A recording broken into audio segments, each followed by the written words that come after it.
Hello, good day everyone.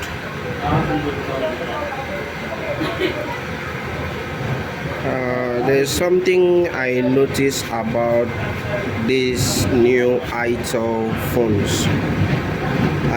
Android phones that just launched out.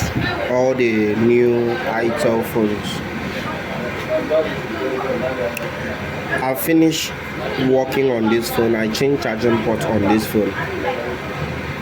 I was about to couple it, and I just remember that one customer before asked me why our phone doesn't play out, and it's because of the charging port, the way the charging port is.